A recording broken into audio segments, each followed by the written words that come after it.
Okay, so we talked briefly about pneumoconioses, which are diseases resulting from inhalation of mineral dust. Coal workers' black lung, like coal workers' pneumoconiosis, silicosis, and probably the most famous is asbestosis. What happens is over the long term, you're inhaling these fibers. These fibers cause generalized inflammation in the area. Again, the more inflamed the areas are, then you're going to have water, you're going to have all the exudates that result from inflammation. You're not going to be able to diffuse gas from carbon dioxide to oxygen based on a concentration gradient. So there's going to be fluid and there's going to be scar tissue in between the alveoli so that diffusion can't occur, gas exchange can't occur. Specifically with asbestosis, you probably can't drive for more than a mile without hearing on the radio a law firm for mesothelioma and asbestosis relating from a lot of construction from the 40s, 50s, and 60s, and Brooklyn Navy Yard, all the city schools, a lot of the municipal buildings built with asbestos. And we'll take a look a little bit later. I'll show you the fibers of asbestos. These sharp, it's sort of like inhaling toothpicks, but on a microscopic level. These very sharp cylindrical fibers that end up getting into the lung tissue. And you might have heard of mesothelioma, which is a fairly rare cancer, and it's directly related to asbestos inhalation. Usually the lining of the pleura are involved. It can also be the pericardium. It can also be in the testes. So there's a variety of areas. But if we're talking about mesothelioma, usually you're talking about asbestos exposure. Tuberculosis, which is in the 70s and 80s was on its way out, and back in the early 80s, or middle to 80s, came back into significance, usually associated with HIV and the decreased immune system and the decreased immune capabilities of patients with HIV. You've probably heard of tuberculosis and multiple drug resistant tuberculosis and extremely resistant tuberculosis, etc. So on a national level, the incidence is basically on a fairly low level, decreased significantly. Again, resurfaced in the inner cities due to HIV. And there's a couple of different therapies. It's a bacillus which is just difficult to treat. But usually given a normal course of a couple of months or so, and you're probably familiar with things like INH, isoniazid, and rifampin, and streptomycin, etc. The problem is getting patients to be compliant, and the problem is getting patients to take the meds on a regular basis. So you've seen MDR and XDR. XDR is extremely drug resistant.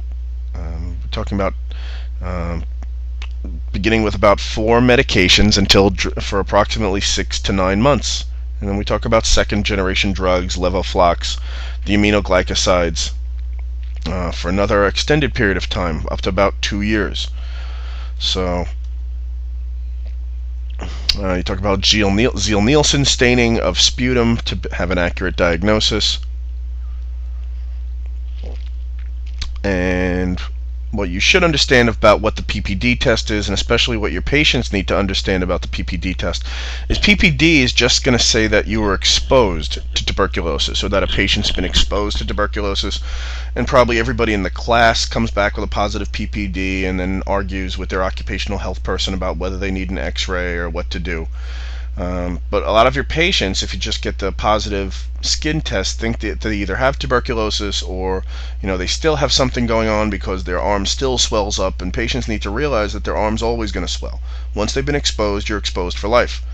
So what you do need to understand is that if we talk about tuberculosis exposure, while it's airborne, etc., there's the number of particles that you need to actually inhale to come up with a positive exposure, a positive PPD exposure, and then there's an exponential amount of bacilli that you need to inhale to get the tuberculosis infection. So there's a big difference. This just talks about the vaccination and the BCG tests.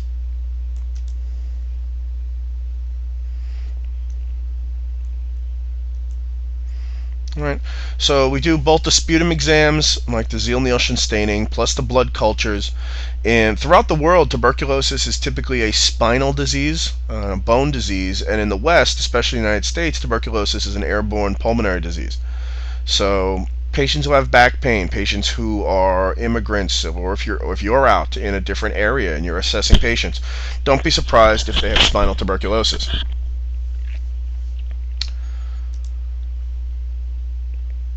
And again, the absence of any physical findings doesn't exclude active disease. In the high-risk patient, put them in respiratory isolation, do serial sputum sampling. Treatments are going to have typically three basic principles. You use multiple drugs, you take them regularly, and for a long enough period of time. If we look at CF, CF is a congenital anomaly. It's the most common lethal inherited disease in people of Caucasian descent. And it's a disease of exocrine gland function, not usually, but involving chloride ion transport. Okay? So, most commonly, people recognize cystic fibrosis as a respiratory disease, that there's sputum issues, etc., but there's also digestive complications. There's complications throughout the entire body, but mostly people are familiar with the respiratory issues, and these patients die typically of end-stage lung disease. If we look at the 80s, cystic fibrosis patients died predominantly in their teens or before 20, and now we're up till 35 or so, with a lot of different therapies being a lot more aggressive. So it's an autosomal recessive trait, again involving chloride ion transmission. Okay, so it's basically how water goes across cells, and if water transport is impeded, well, that means that you're going to get this thick mucus that the patients really have a hard time coughing up. You'll have the abnormally elevated sodium and chloride concentrations in sweat, so you might be familiar with a sweat test being diagnostic in a newborn. So overproduction, their inability to clear secretions, they get chronic infections, progressive COPD. And pancreatic enzyme deficiency, so they have a lot of malabsorption. They have steatorrhea, they have fat in their stools, they have clay-colored stools, so they're not absorbing very well. And again, if we went back and talked about first and second classes, when you have diseases and you can't absorb your vitamins and your nutrients appropriately, it's going to make it that much harder for you to fight off the disorder. So nearly every clinical manifestation is a result of an overproduction of viscous mucus or pancreatic enzyme deficiency.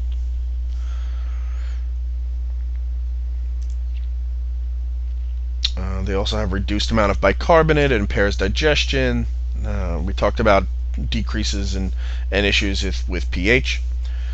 So the diagnosis of CF is based on typical pulmonary or GI manifestations, the failure to thrive, a positive family history, and a positive sweat test or a positive newborn screening test. Okay, so if you have children who have recurrent respiratory infections, pancreatitis, subnormal fertility, because it also affects the ability of the sperm to swim, then it should be included in your screening. I'm going to post this and then talk about PE for a little while.